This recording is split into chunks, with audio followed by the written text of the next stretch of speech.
So where do we build the first nuclear submarine? Well, the first thing Captain Rickover does is he takes his signed CNO piece of paper to the Navy shipyards. He goes to or talks to Mare Island and actually goes to Kittery, Maine, where the Portsmouth Naval Shipyard is. And the Portsmouth Naval Shipyards, they're like, we'll be happy to build your ship, but we already have a full schedule of construction that goes out 2 or 3 years. So we'll build it 4 years from now, and we're going to need funding for it as well. And Rickover's like, that's not going to work. We need this now. We have the technology, we have the plans. All we need to do is actually build it. But the Navy is so underfunded, understaffed, and backed up in the naval shipyards, he needs to look outside the naval shipyards. And so we had used some civilian contractors like Electric Boat to build submarines during World War II. And that's very close to Kittery, Maine. It's just down there in Connecticut. He decides to take a little trip down to Electric Boat and talk to the teams down there. And they look at his, his approved CNO letter and his plans, and they're like, we can build this. We can actually do this. We'll go forward with your project, Captain Rickover. And so they agree to do it, but then the Navy doesn't agree to fund it. This is just another way that they can stop Captain Rickover from doing his Maverick nuclear submarine idea. He didn't want to play the game and build the nuclear destroyers or research the proper power plants in Tennessee.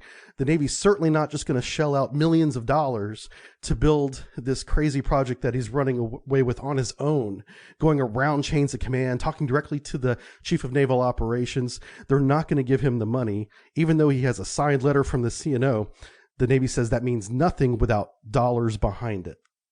And so instead of going back to the CNO, Captain Rickover does the next best thing. He goes back to Washington, D.C., and he goes to his congressional friends. He actually speaks before Congress and explains to them the situation, that we have this technology, we have this ability, we have a signed letter from the Chief of Naval Operations to build a nuclear submarine. We have a contractor that's ready to do it right there in Groton, Connecticut. And after listening to his pleas, the United States Congress does finally approve in July 1951 the construction of the first nuclear-powered submarine, not just in America, but in the world.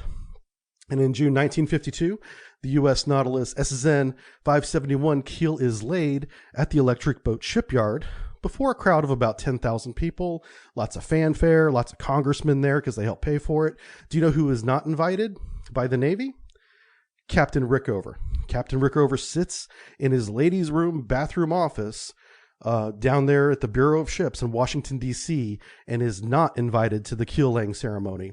And the press notices this. The congressmen notice this. And this becomes a big kerfuffle in 1952 that the father of the nuclear navy, the person that is pushing this single-handedly practically forward, isn't even invited by the Navy to the first keel laying of his own submarine project.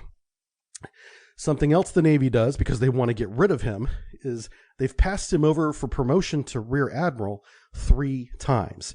And back in 1952 and 53, the policy was, if you get passed over 3 times, you're no longer eligible for promotion, and that is your indication to get out of the Navy. You can't even become a Rear Admiral after that, after 3 times. That's the rule. So what he does is he tells Congress, look, I've been passed over 3 times. I can't continue on this project as it's beginning in the shipyard because they're going to kick me out of the Navy and I'll no longer be around. Who knows what's going to happen a couple of years from now whenever the ship is being constructed and there's no more money all of a sudden. So Congress steps in and they talk to the Secretary of the Navy. This is another civilian, but he's in charge of the Navy at the very top, civilian side. And they hold what's called a special election board for Rear Admiral. And these are very rare. They don't happen regularly, but they do happen.